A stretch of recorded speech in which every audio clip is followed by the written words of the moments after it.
Congratulation आपका नया show लेके आ रहे हैं राष्ट्रीय प्रोडक्शन। काफ़ी सालों से टीवी और फिल्म दोनों ही इंडस्ट्री में काफ़ी अच्छा नाम कमाते हुए आ रहे हैं। हर बार उनके शोज हमेशा टॉप परफॉर्म करते हैं।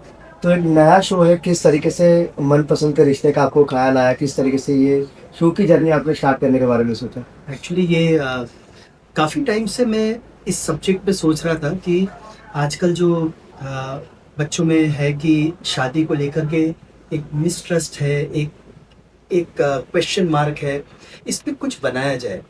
तो ऐसा बाय चांस हुआ, क्रेडिट कलर्स चैनल को जाता है कि एक साल भर की रिसर्च वो मेरे सामने लेके आए कि एक-एक छोटे-छोटे शहरों में कि आजकल के जो यंगस्टर्स हैं वो क्या कहना चाहते हैं इस शादी का का कि एक क्वे पॉइंट को लेकर। और मैंने देखा कि एक अलग सुर है, एक अलग माँग है सबकी।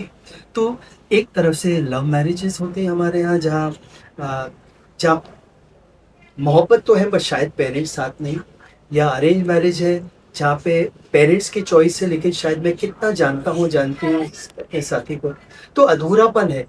तो एक जो ये रिसर्च में बहुत इम्पोर्टेंट बात है कि मनपसंद की शादी कैसे बनाएँ? तो उसका रास्ता है कि एज़ पेरेंट्स आज देखिए 27-28 साल के बाद ही सब लोग शादी करते हैं। मतलब आज हम सोचते हैं बच्चे छोटे हैं लेकिन बच्चे बहुत प्रॉपर मैच्योर्ड हैं, सक्षम हैं, दुनिया देख रहे हैं हमसे ज़्यादा। तो ऐसे में एज़ पेरेंट्स मनपसंद की शादी का ढाँचा ये है कि हम अपने बच्चों को आज़ादी दें, ट्रस्ट दें कि वो अपना अपना संभावित जो जीवन साथी वो खुद ढूँढें, परखें। अपनी लिस्ट बनाएँ कि नहीं मुझे प्रोफ़ेशनल चाहिए, मुझे वेजिटेरियन चाहिए, मुझे नॉन स्मोकिंग, उस पे क्यों कॉम्प्रोमाइज़ हो किसी। एक लिस्ट बनाएँ हर एक से और फिर अपने परखें कि ये मैच होते हैं कि नहीं। और उसके बाद फिर हम लोग आश्वस्त हो कि हाँ, ये मेरे सोच के साथ मिलते हैं कि नहीं, फिर पेरेंट्स से मिलाएँ, पेरेंट्स ओके करें, शादी करें, देन निभाने की रिस्पॉन्सिबिलिटी हमारी होती है। तो ये जो रास्ता, ये मेरी वॉइस नहीं है, ये हमने जनता से लिए और जब जनता से हमने ये लिया तो मुझे लगा कि ये रास्ता है। एंड ये चीज़ क्योंकि सोच ज़्यादा ज़रूरी है मेरे हिसाब से आज, खानदान, कुंडलियाँ वो तो मिलानी चाहिए, पर सोच बहुत ज़रूरी है। तो ये एक एक रिश्ता हुआ ऑडियंस के साथ डायरेक्ट और ये मनपसंद की शादी शादी सूरज जी, प्रोमो में हमने, sorry to cut out, no no promo में हमने देखा कि एक मराठी कल्चर दर्शाया जा रहा है इस कहानी के साथ। कैसे आपने सोचा कि मराठी ही ये कल्चर इस कहानी पर सूट होने वाला है? ये बाई चांस ऐसा हुआ क्योंकि हम लोगों ने कभी महाराष्ट्रियन बैकग्राउंड पे कोई शो ऐसा बनाया नहीं, पहली बार ऐसा ये हुआ। एंड बाय चांस ऐसा हुआ कि हमारी जो कहानी है उसमें जो ट्रेडिशंस है वो मराठी ट्रेडिशन बहुत अच्छे फिट हो रहे थे। और इंदौर की कहानी थी तो इंदौर में अपना कल्चर ऑलरेडी है मराठी का काफ़ी।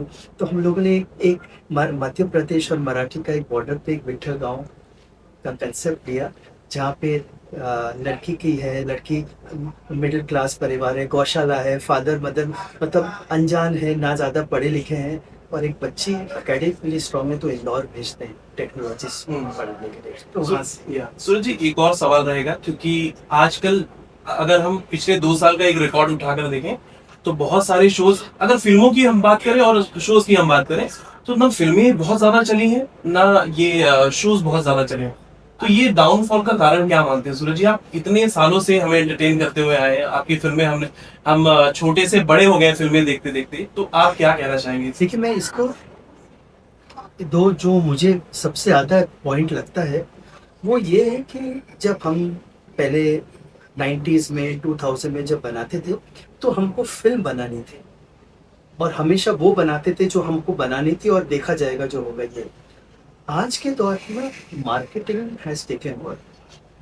तो जब मार्केट हमें बताने लगता है कि ये हीरो लो, ये सब्जेक्ट लो, हीरो को ऐसा रोल करना चाहिए, ये 100 करोड़ होगा, ये 200, तो जब marketing takes over the entertainment तो क्रिएशन बुझ जाता है। और कोई भी क्रिएशन आज इतना हम सबके पास है घर पे देखने के लिए, मैं क्यों जाऊँगा खर्चा करके? मैं क्यों जाऊँगी? मैं तब जाऊँगी जब थोड़ी एक्सेप्शनल चीज़ हो। तो वो लग्ज़री आइटम तभी बनेगी जब वो थोड़ा अलग हो। तो आई थिंक एक सेफ्टी नेट हो गया है बिकॉज़ ऑफ मार्केटिंग। तो वहाँ जाकर के क्रिएशन निकला है। आप देखिए जो चली हैं, चाहे वो शोज़ हों, चाहे वो फ़िल्में हों, वो सब वो फ़िल्में हैं जो लोग बोलते हैं ये कौन देखेगा? मेरे आप 7 पिक्चरें लीजिए, सातों को मेरे लोगों ने बोला ये कौन देखेगा? 7 के 7। एक कोई नहीं बोला था और वो कम चली गई, मैं प्रेम की दीवानी। हाँ वो कम चली, बाकी सब 6 वो क्वेश्चन मार्क था। तो लेकिन क्रिएटर को आज़ाद होना ज़रूरी। तो इस शो में मैं हमेशा कहता हूँ I am very grateful two colours platform कि उन्होंने आज़ादी दी कि नहीं राष्ट्रीय का शो चाहिए और आप नंबर्स की फिक्र मत करो, आप अपना शो बनाओ मनपसंद की शादी और एक कुछ करते हैं ताकि थोड़ा अच्छी चीज़ बने जो आप चाहते हैं, जो हम चाहते हैं। ये Right. सबसे बड़ा स्ट्रेंथ है मेरे पास। एक और चीज लास्ट क्वेश्चन था, लास्ट क्वेश्चन। एक और चीज आज बॉलीवुड जहाँ सनातनी परंपराओं से अपने सिनेमा में विमुख हुआ है, वहीं आपके सिनेमा में या आपके सीरियल में मैं देख रहा हूँ सनातनी परंपराओं का भरपूर समावेश है। ऐसे में मैं जानना चाह रहा हूँ आपकी सनातनी परंपराएं सिनेमा में खासकर सीरियल में या फिल्मों में बाध्यता है या आपके लिए सनातन के प्रति प्रतिबद्धता है? नहीं नहीं, बहुत बड़ा स्ट्रेंथ है ये जो फेथ है, ये जो कल्चर है अपना। और मैंने तो ना कभी सोचा कि ये रुकावट है, क्योंकि ये आना चाहिए बाहर। ये चीज़ें जो हमारी कल्चर है, जो हमारे ग्रंथ है, जो हमारे शास्त्र हैं, ये तो आना ही चाहिए। और चैलेंज हमेशा ये रहता है कि कैसे ऐसा लाए कि जरा बच्चों तक भी ये बात पहुँचे। पर मैं मानता हूँ नहीं भी पहुँचे, लेकिन मेरी ऑडियंस जो है वो, चलो बच्चे नहीं आए, वो अपनी दादी को दिखाने आएंगे, दादा को दिखाने आएंगे। ये शो मैं नहीं देखूंगा, मैं दादाजी के साथ, पर आएंगे तो सही। तो मुझे लगता है बहुत बड़ी रिस्पॉन्सिबिलिटी है कि ये कल्चर रहे हमारे फिर सिनेमा में, शो में, web series. Thank you sir.